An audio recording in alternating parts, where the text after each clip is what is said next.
You are listening to How to Get Over Your Ex, episode number 347, How to Get Over a Friendship Breakup.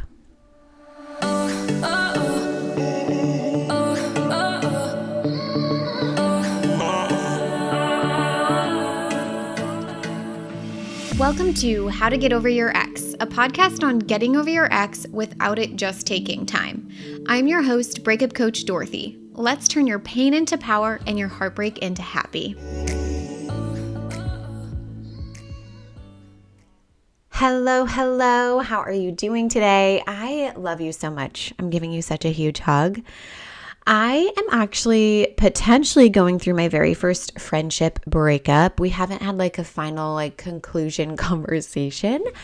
But I don't know. It was a very interesting experience, and I thought I would use this opportunity to share with you how I am actually applying the Get Over Your Ex method to the friendship breakup before maybe we won't have a final conversation, but before we actually, if we do, I want to be able to have gone through this process and feel really clean and unattached when or if that happens. So this is actually something that I have seen my clients do, and I've personally done with my miscarriages, is apply the Get Over Your Ex methods that I teach you here on the podcast. I applied them to my miscarriage, and I specifically applied my program, right? Like the Get Over Your Ex in 3 months or less program. I applied it to my miscarriage. Well, plural miscarriages, but I've never experienced a friendship breakup ever. This is the first one. I have so many friends. I'm so grateful. I feel like I've got plenty of support in the friendship department. So when this happened, it was kind of jarring and different. And I was like, wow, I've had so many clients apply it to friendship breakups, but I personally have not lived that. So just to give you a little bit of context, this was a friend I've had probably since 2018. I really consider her a close friend. We have shared a lot of really special and important big moments in life. She knows a lot of my deepest insecurities and fears and things that are really important to me. And what was fascinating is throughout our entire conversation about our friendship recently that happened, we really realized that we define what a close friend is very differently. For her, right? And I want to preface all of this that her definition and my definition aren't necessarily right or wrong or good or bad. Neither one of us is in the wrong. But for her, a close friend is someone who has really consistent communication and knows what's going on in that person's life all of the time. And that just looks a little bit differently for me. I have a lot of close friends who I haven't seen for a while or heard of, and then they'll reappear and we catch up, as if no time has passed. And we are really close in that regard.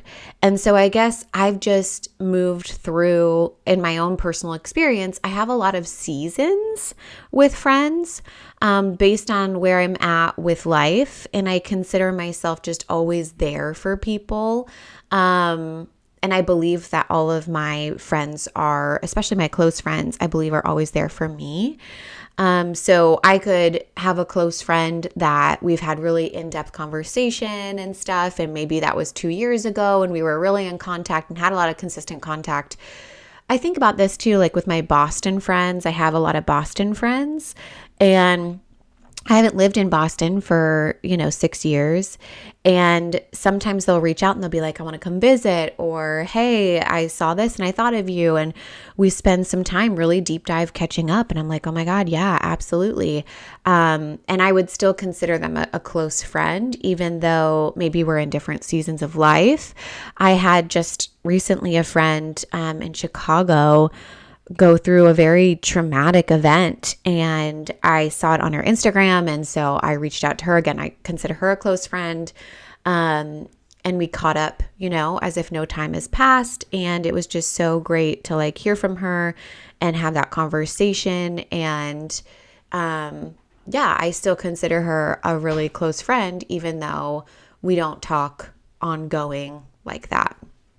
And based on, so I think what's interesting is, I don't know, our definitions of a close friend they were very different. And I just think that I operate a little bit different with my friendships. And like I said, there's no right or wrong or good or bad. I think everyone just has a certain style of friendship that they desire and they totally deserve to have. And sometimes it's just not a want match. And it ultimately sounded like it kind of came down to the situation where it felt like what she is seeking in a close friend did not match what I could provide. For her, she really wanted that consistent communication, and more specifically, that was like bi-weekly conversations, and if I couldn't, letting her know why I wasn't checking in. And it seemed too that it wasn't one of those things where you could move from bucket to bucket. Like, you couldn't have a season of we're close friends in this season and then we're not, and then we come back to close friends.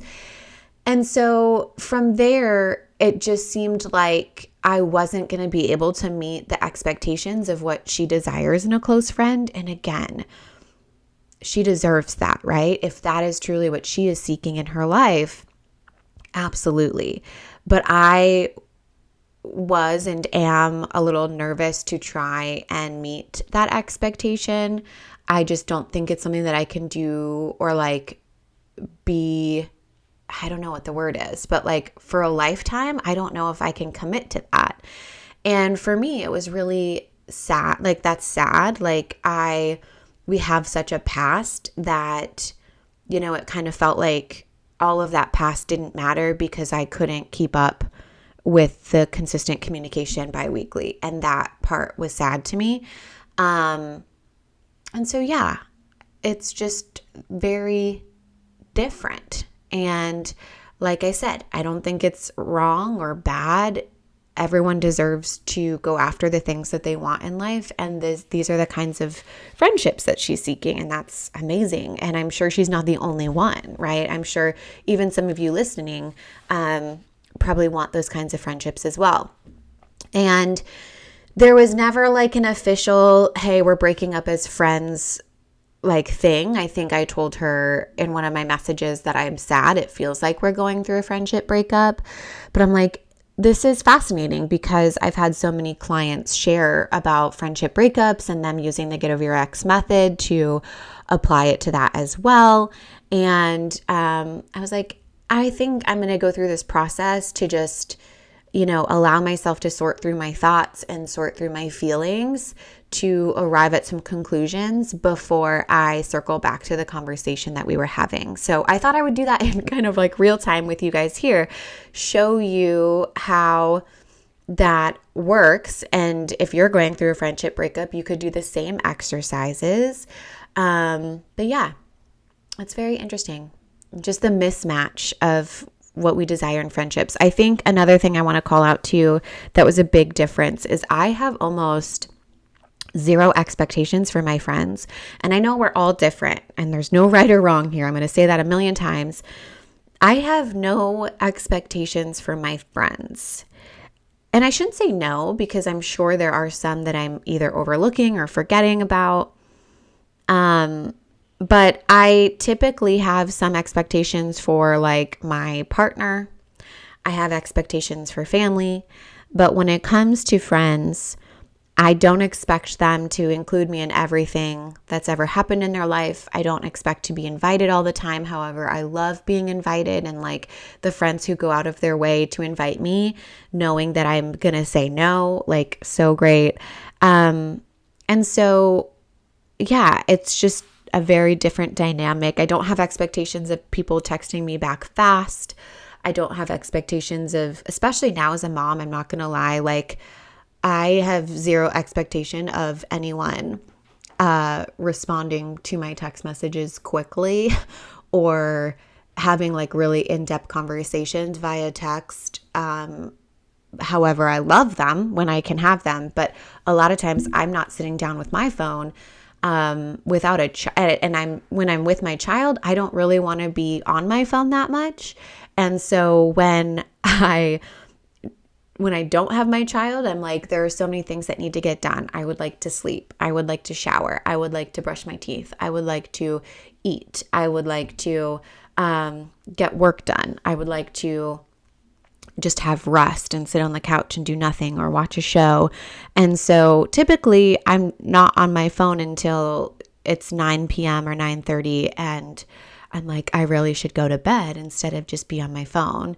Or otherwise, it's taking away from the things of like sleeping and eating and doing my job. So I just don't have a lot of time on my phone in general, which is a total side note. And again, like seasons, I think there are seasons of people who might get that and other seasons of people who don't get that. And that's totally fine. And there's no right or wrong. So with all of that being said, I am applying 3 very specific tools inside of my friendship breakup to pretty much my goal. I mean, the gist of saying that is applying these 3 specific tools inside of my friendship breakup to get over my friendship breakup.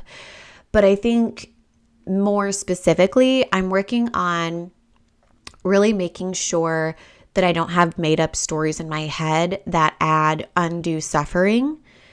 And I also want to release full attachment so I don't get graspy or weird if we have like a follow through conversation. And I don't want to be morphing myself into someone who I'm not to keep the relationship. And I know that I also really realize that this other person doesn't want me doing that either. She's an amazing person. I know she doesn't want me doing that either. And so I just want to make sure that I'm clean and clear in my last, or I wouldn't, it's not going to be my last message to her, but like in my next message to her, I just want to make sure that I've released attachment and I'm not adding undue suffering on top of this. Because even when I was sad, I messaged her, saying, I feel like we're going through a friendship breakup and I'm feeling sad about that. And she responded with, why are you feeling sad at this point? And I'm like, that's interesting. I guess I do. Like the sad isn't required. Like I could not be sad about it and just recognize that it's a want match mismatch. But there was still like a component of me that's feeling sad. And I want to allow space for that if that is a true piece of sadness. Does that make sense? Okay. So let's dive into these three specific tools. So the first step I'm going to take is I'm really going to start by looking at what am I making this mean about me? What am I making this friendship breakup and the conversations that we've had mean about me, if anything? What am I making it mean about me as a friend? Because I noticed myself wanting to reach out to other friends to be like, am I in the wrong here in my understanding? And do you consider me a close friend? Because I consider you a close friend, but it started like a rumination cycle a little bit. And luckily, I've been able to just notice it was coming from these stories about like questioning myself, when in reality, again, we are in a world where this isn't right or wrong. It's just simply desires. Like this person desires a different style of relationship. And I might desire something that's a little bit that has less expectations. And that doesn't mean that one of us is right or one of us is wrong. Another question I'm asking myself is, what am I making it mean about my other friendships? What am I making it mean about my future in friendships? And are all of those stories helping me move forward or keeping me stuck in a loop of ruminating about it or in my past? One of the things that came up that I think was important was a story about this is taking away from the past that we've had, because we've had such a great friendship. Again, she knows my deepest insecurities and fears and has been there for a lot of important moments in my life. And just, I have, like, I noticed my brain going to the place of, wow, I guess none of the things in the past mattered. If it feels like this friendship can just like go away overnight because I can't keep up with the consistency, which is not true. And I haven't had this conversation with her, but I don't think that I don't believe that that is what she's thinking, or that the past really is just erased because of this. And then, do these stories help me build the kind of friendships I ultimately want in my present and future? And so I'm looking at, with these stories, how do I feel and how do I show up in the friendships that I do have? And is that helping me cultivate and create the kinds of friendships that I want? The second step is that I am now, something I want to be very clear about with myself is that I am not enforcing like a no contact situation. The type of person that I am is typically I will be there for you, rooting for you, maybe from the sidelines, but I don't feel like I need this strict, hard and fast rule of being no contact with this person. This is a good person. This wasn't like a toxic situation. This wasn't someone who was ever verbally or emotionally abusive.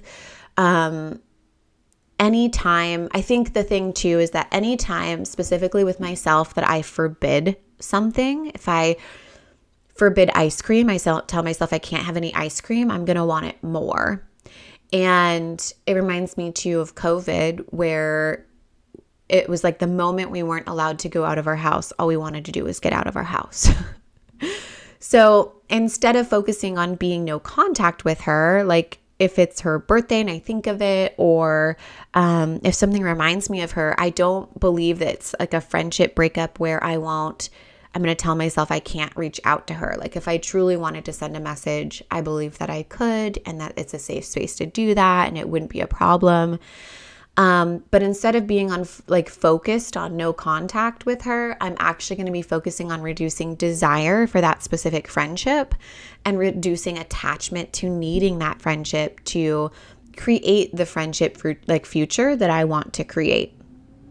And I'll be using like my RDA process with that specifically of I want to reduce desire for that specific style of friendship and recognize that I don't have to be attached to that specific friendship to create the kind of friendships that I want. Which lead me to the third step is creating your bigger and better life, right? So thinking about this in the friendship zone of I'm going to create a bigger and better friendship future. What did I really love about that friendship that I want to carry forward into future friendships? What did I not love about that friendship? What did I do well in that friendship? What did I not do well? And how would I change it moving forward? Because I recognize like I'm never perfect in all of my relationships. What would be the most delicious friendship that I could imagine? And begin working on crafting that and amplifying my other friendships. I'll get to work creating that style of friendship kind of world so that I don't feel like I'm lacking in any way from the friendship completing itself. Now, I want to preface all of this. I should have said this at the beginning. I think that's the word preface means that. But just stating as well that I am not an expert on friendships. There are beautiful, amazing friendship coaches out there. I think Jewel Howell is one, as well as Zane. But at the same time, I am an expert at breakups. I'm an expert at comebacks, at heartbreak, grief, and relationships. So I'm really excited to apply the Get Over Your Ex method and tools to this kind of experience. Again, primarily because I've seen my clients do it and I've already done it with the miscarriage stuff. But I'm glad that I have like a process and a tool to complete things in my life, to complete them in a way that is uplifting and make sure that I'm only ever getting better, that make sure that not only I'm getting better, but my life is also getting better, and that I never have to be lacking when something completes itself, whether it's like a business breakup or a job breakup or a friendship breakup. I have a process that literally allows me to complete it, to make it feel complete, and to feel uplifting and empowering, and as a way to like a springboard or a jumping board to take off on.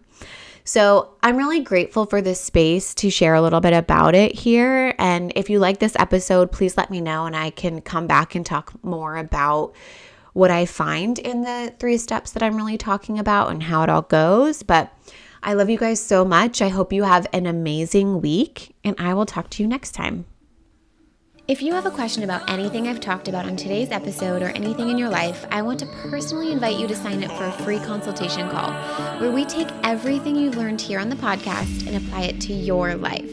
Remember, getting over your ex doesn't have to just take time. This is the work that will change everything. Sign up at www.lifecoachdorothy.com.